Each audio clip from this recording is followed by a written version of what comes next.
Saudi அரேபியாவின் ஒரு செல்வந்த ஷேக்கிற்கு ஒரு நாள் திடீரென அவரது மனைவியிடமிருந்து போன் வந்தது. அவள் குரல் பதற்றமாக இருந்தது. நடுங்கும் குரலில் அவள் சொன்னாள், நீங்கள் சீக்கிரம் வீட்டிற்கு வாருங்கள். வீட்டில் இருக்கும் அந்த இந்திய வேலைக்காரன் என்னிடம் தவறாக நடந்து கொண்டான்.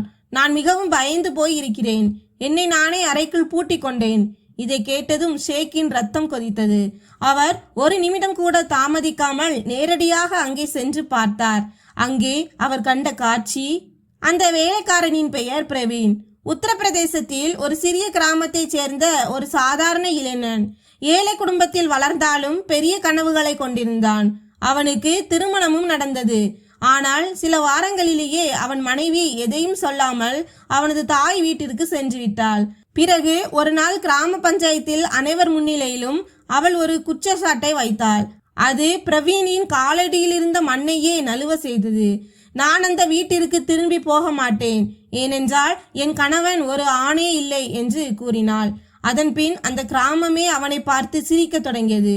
மக்களின் பார்வைகள் ஈட்டிகளாக அவன் நெஞ்சை துளைத்தன. பிரவீன் தன்னை அறைக்குள் பூட்டிக் கொண்டான். அவனது பெற்றோர் மகன் உடல்நிலை சரியில்லாமல் இருக்கிறான் என்று நினைத்தனர்.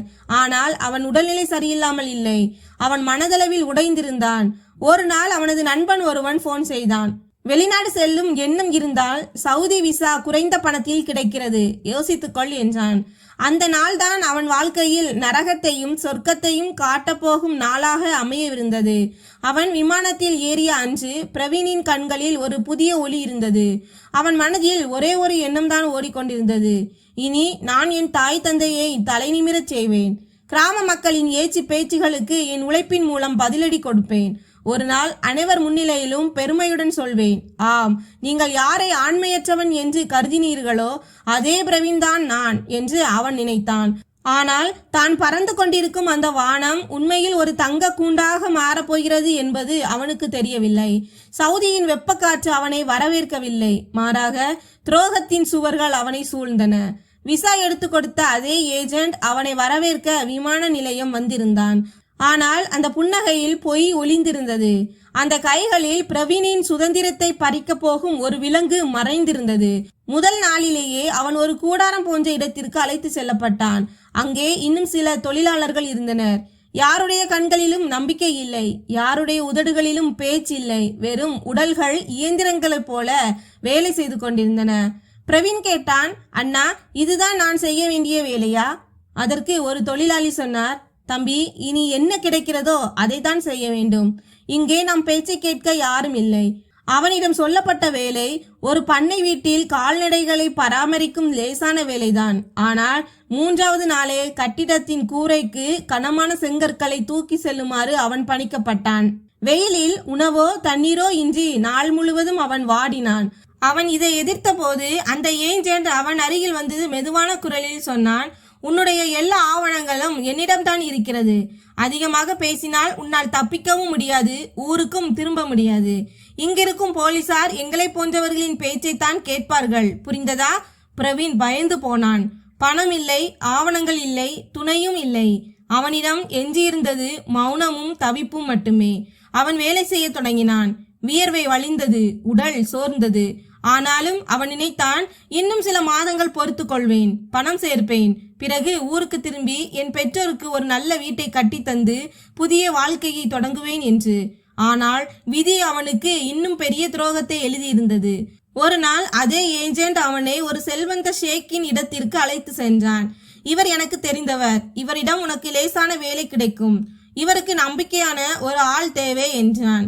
பிரவீன் நிம்மதி பெருமூச்சு விட்டான். ஆனால் தான் நுழைய போகும் அந்த மாளிகையில் தனது வேலை மட்டுமல்ல, தனது இருப்பை சிறைப்பட போகிறது என்பது அவனுக்கு தெரியாது.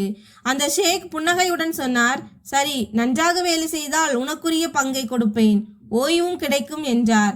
ஆனால் அது ஒரு பொய். அடுத்த நாளிலிருந்தே பிரவீனின் வாழ்க்கை ஒரு அடிமையின் வாழ்க்கையாக மாறியது. அவன் நேர்மையாக உழைத்தான். ஒவ்வொரு மாதமும் கிடைக்கும் பணத்தை ஷேக்கிடம் கொடுத்து, முதலாளி, என்னிடம் வங்கி கணக்கு இல்லை, இதை கொஞ்சம் உங்களிடமே வைத்துக் கொள்ளுங்கள், நான் ஊருக்கு திரும்பும் போது வாங்கிக் கொள்கிறேன் என்று பிரவீன் கூறினான். அதற்கு அந்த ஷேக், நீ என் மகன் போன்றவன், கவலைப்படாதே, உன் பணம் உனக்கு முன்பாகவே உன் வீட்டிற்கு சென்று சேரும் என்று கூறினார். ஆனால் உண்மை வேறாக இருந்தது. 3 ஆண்டுகள் கடந்துவிட்டன. பிரவீனால் ஒரு நாள் கூட விடுப்பு எடுக்க முடியவில்லை. ஒரு நாள் அவன் முதல் முறையாக ஷேக்கிடம், இப்போது நான் ஊருக்கு திரும்ப விரும்புகிறேன், என் பணத்தை கொடுத்து விடுங்கள் என்று கேட்டான். ஷேக்கின் கண்கள் மாறின, முகத்தில் இருந்த புன்னகை மறைந்தது. அவர் சொன்னார், எந்த பணம்? இதெல்லாம் என்னுடையது, இனி நீயும். பிரவீன் அதிர்ந்து போனான். தான் 3 ஆண்டுகளாக யாரை நம்பினானோ அவர் உண்மையில் முதலாளி அல்ல, ஒரு வியாபாரி என்பதை உணர்ந்தான். அவர் பிரவீனை ஒரு மனிதனாக பார்க்கவில்லை, வெறும் உழைக்கும் ஒரு பொருளாகவே பார்த்தார். அஞ்சே ஷேக் அவனை பண்ணை வீட்டிலிருந்து மாற்றி தனது பங்களாவிற்குள் வேலைக்கு வைத்தார். இனி வீட்டுக்குள்ளேயே வேலை செய், நான் சொல்லும் வரை வெளியே வரக்கூடாது என்று கட்டளையிட்டார். பிரவீன் இப்போது சிறைப்பட்டு போனான். அந்த பங்களாவில் பிரவீனுக்கு என்று ஒரு பெயர் இருக்கவில்லை. அவன் வெறும் நிழலாக மாறிப்போனான். அவனுக்கு உத்தரவுகள் மட்டுமே கிடைத்தன. குப்பையை எறி, தரையை துடை, தோட்டத்தில் தண்ணீர் ஊற்று, எதையும் அதிகமாக பார்க்காதே, கேட்காதே. அவனது சொந்த குரலே அவனிடம் கோபித்து கொண்டது போல் இருந்தது. வார்த்தைகள் உள்ளுக்குள்ளேயே செத்து கொண்டிருந்தன. ஆனால் அவனது மனம் மட்டும் தினமும் தனது கிராமத்தில் உள்ள அந்த உடைந்த வீட்டின் முற்றத்தில் போய் அமர்ந்து கொள்ளும். அங்கே அவனது தாய் உணவு பரிமாறுவாள், தந்தை இருமலுக்கிடையே ஆசி வழங்குவார். ஆனால் நிஜத்தில் அவன் ஒரு ஆடம்பர சிறையில் சிக்கி கிடந்தான். ஷேக் காலையில் பண வேட்டைக்காக வெளியே சென்று விடுவார். இரவில் குடித்து கொண்டும் சந்தேகத்தோடும் வீடு திரும்புவார். வீட்டில் அவனது மனைவி மும்தாஜ் மட்டும் இருப்பாள். மும்தாஜ் கண்களில் சோர்வு இல்லை, ஒருவித வெறுமைதான் இருந்தது. அவள் ஷேக்கை ஒருபோதும் நேசித்ததில்லை.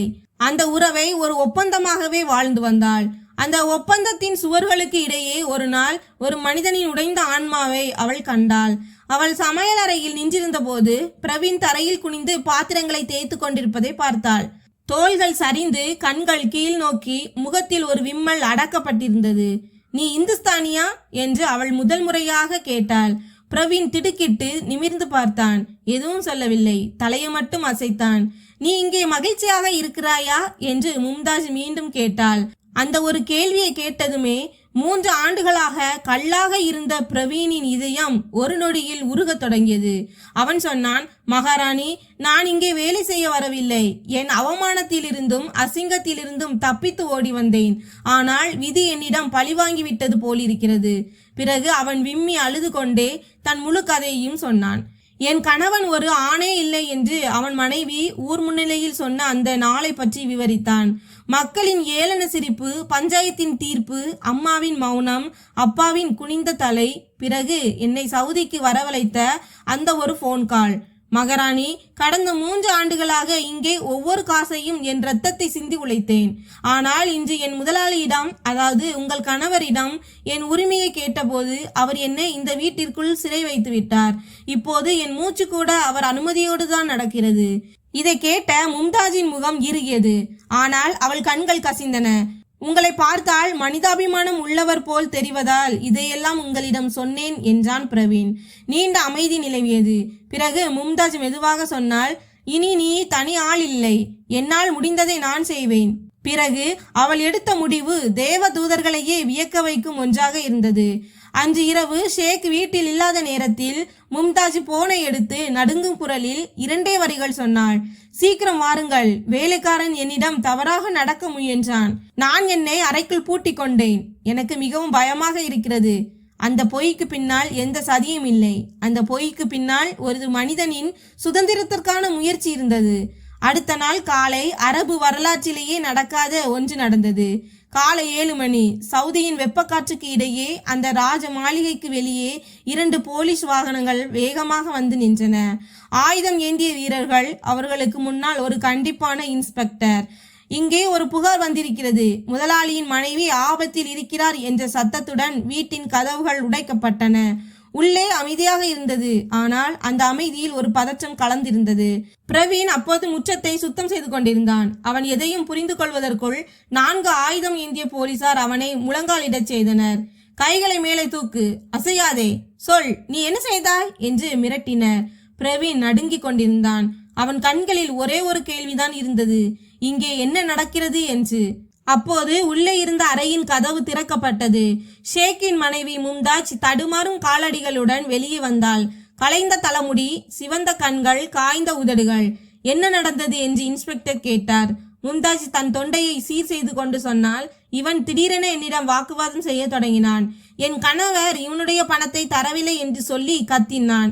என்னை மிரட்டத் தொடங்கியதும் நான் பயந்து அறைக்குள் பூட்டிக் கொண்டேன். பிறகு என் கணவருக்கு போன் செய்தேன் என்றாள். வீடு முழுவதும் அமைதி நிலவியது. பிரவீன் திகைத்து நின்றான். அவன் கண்கள் மும்தாஜின் முகத்தையே பார்த்து கொண்டிருந்தன. ஆனால் அவள் முகத்தில் கோபம் இல்லை, ஒரு நன்றியுணர்வும் மனிதாபிமானமும் தான் இருந்தது. அப்போது ஷேக் அங்கே வந்து சேர்ந்தார். கோபத்தில் அவர் முகம் சிவந்திருந்தது. மனைவியையும் போலீசாரையும் பார்த்துவிட்டு ஒரு பொய்யான அதிர்ச்சியுடன், இதெல்லாம் என்ன? என் மனைவிக்கு என்ன ஆனது? இவனை இப்போது சிறையில் அடைங்கள் என்று கத்தினார். ஆனால் இன்ஸ்பெக்டர் அவரை தடுத்தார். முதலில் வேலைக்காரனிடம் பேச வேண்டும் என்றார். முதல் முறையாக பிரவீன் பேசுவதற்காக எழுந்து நின்றான். அவன் குரல் மெதுவாக இருந்தாலும் ஒவ்வொரு வார்த்தையும் ஒரு காயத்தை போல பலமாக ஒலித்தது. ஐயா, நான் ஏதாவது தவறாக சொன்னால் என்னை மன்னித்து விடுங்கள். ஆனால் நான் பொய்யன் அல்ல. 3 ஆண்டுகளாக இந்த வீட்டில் வேலை செய்கிறேன். ஒவ்வொரு மாதமும் கிடைக்கும் சம்பளத்தை முதலாளியிடமே விட்டு விடுவேன். நான் ஊருக்கு போகும்போது கொடுங்கள் என்று சொன்னேன். இப்போது நான் பணம் கேட்டபோது இதெல்லாம் அவருடையது என்றும் இனி நானும் அவருக்கு சொந்தம் என்றும் கூறுகிறார். அந்த அறையே ஒரு நிமிடம் அமைதியானது. பிறகு பிரவீன் கண்களில் கண்ணீர் வழிந்தது. நான் என் வீட்டிற்கு திரும்புவதை பற்றிதான் பேசினேன். ஆனால் இப்போது இவர்கள் என்னை விடமாட்டோம் என்கிறார்கள். இன்ஸ்பெக்டர் மும்தாஜை பார்த்தார். அவள் எதுவும் சொல்லவில்லை. மெதுவாக தலை குனிந்தாள். போலீசாருக்கு உண்மை புரிந்துவிட்டது. பொய் என்பது ஒரு சாக்கு போக்குதான். உண்மையான உண்மை பிரவீனின் ஒவ்வொரு துளி கண்ணீரிலும் இருந்தது. ஷேக் கத்தினார், இதெல்லாம் பொய். இந்த வேலைக்காரன் என்னை மிரட்டுகிறான். ஆனால் இன்ஸ்பெக்டர் இப்போது மனிதாபிமானத்தோடு பேச தொடங்கினார். இது பொய் என்றால் இவனுடைய ஆவணங்கள் ஏன் உங்களிடம் இருக்கிறது? உங்கள் உறவு நேர்மையானது என்றால் இவனுக்கு ஏன் ஒரு வங்கி கணக்கு ஆரம்பித்து தரவில்லை? ஷேக் நிலை தடுமாறி ஒரு தவறு செய்தார். அவர் இன்ஸ்பெக்டருக்கு பணம் கொடுக்க முயன்றார். பாருங்கள், நீங்கள் ஏதாவது பெற்றுக்கொள்ளுங்கள், இவனை என்னிடம் விட்டு விடுங்கள் என்றார். இன்ஸ்பெக்டர் தனது கை துப்பாக்கியை எடுத்து மேசை மீது வைத்தார். நாங்கள் மனிதர்கள், தரகர்கள் அல்ல.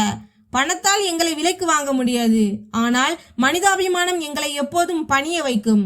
அவர் பிரவீனை பார்த்து, சொல், உன் பணம் எப்போது எப்படி உனக்கு கிடைக்க வேண்டும் என்று கேட்டார். பிரவீன் அழுது கொண்டே சொன்னான், ஐயா, எனக்கு எதுவும் வேண்டாம். என் பெற்றோரிடம் திரும்பி சென்றால் போதும். அதுவே என் சொத்து. இன்ஸ்பெக்டர் கையை நீட்டினார். சரி, இன்று முதல் நீ சுதந்திரமானவன். போலீசாரின் தீர்ப்பு தெளிவாக இருந்தது. பிரவீன் நிரபராதி. அவனது பணம் மற்றும் கௌரவம் அனைத்தும் அவனிடம் ஒப்படைக்கப்படும். நேற்று வரை தன்னை தெய்வம் என்று நினைத்த ஷேக் இன்று போலீஸ் முன்னால் கெஞ்சி கொண்டிருந்தார். ஆனால் நேரம் கடந்து விட்டது. போலீஸ் அதிகாரி ஷேக்கின் மனைவி மும்தாஜிடம் ஒரே ஒரு விஷயத்தை சொன்னார். நீ உன் சுயநலத்திற்காக பொய் சொல்லி இருந்தால் இன்று ஒரு மனிதன் அழிந்திருப்பான்.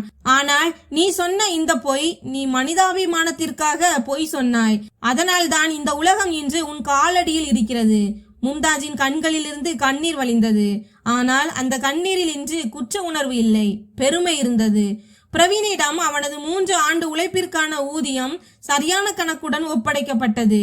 போலீசார் அவனுக்கு டிக்கெட் முன்பதிவு செய்து பாஸ்போர்ட்டையும் பெற்று தந்தனர். அவன் விமானத்தில் அமர்ந்தபோது அவன் கண்களில் ஒரே ஒரு முகம்தான் தெரிந்தது, அவனது அம்மாவின் முகம். அந்த ஊரின் ஏளன பார்வைகளை மகனுக்காக தாங்கி கொண்டவள் அவள். அவளது கண்கள் இப்போதும் வாசலையே பார்த்து கொண்டிருந்தன.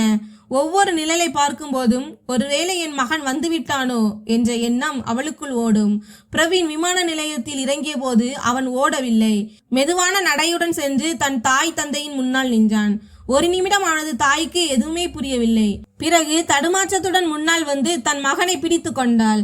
மகனே, நிஜமாகவே நீதானா இது? பிரவீன் எதுவும் பேசவில்லை. கண்களை மூடிக்கொண்டு அந்த தாயின் அன்பை மீண்டும் உணர்ந்தான். அங்கே அவனது மூச்சு காற்று பாதுகாப்பாக இருந்தது. அவனது கௌரவம் திரும்ப கிடைத்திருந்தது. சில மாதங்களுக்கு பிறகு பிரவீன் தன் முழு குடும்பத்தையும் அருகில் இருந்த ஒரு நகரத்திற்கு மாற்றினான். அங்கே ஒரு சிறிய கடையை தொடங்கினான். மெல்ல மெல்ல அவனது தொழில் வளர்ந்தது. இன்று அவன் 100கணக்கான குடும்பங்களுக்கு வேலை வாய்ப்பை வழங்கி வருகிறான். அவன் மீண்டும் திருமணம் செய்து கொண்டான். ஆனால் இம்முறை அவனது கடந்த காலத்தை வைத்து அவனை எடை போடாமல் அவனது நிகழ்காலத்திற்காக அவனை ஏற்றுக்கொண்ட ஒரு பெண்ணை திருமணம் செய்தான்.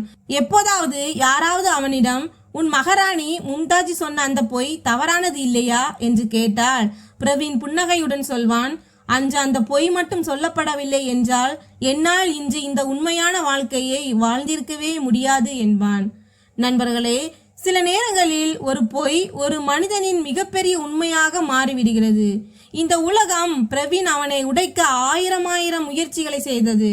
ஆனால் அவனது மௌனம், உழைப்பு மற்றும் ஒரு பெண்ணின் மனிதாபிமானம் அவனை மீட்டு விட்டது. இந்த கதை உங்கள் இதயத்தை தொட்டிருந்தால் இந்த வீடியோவை லைக் செய்யுங்கள், ஷேர் செய்யுங்கள், எங்களது சேனலை சப்ஸ்கிரைப் செய்யுங்கள். நன்றி.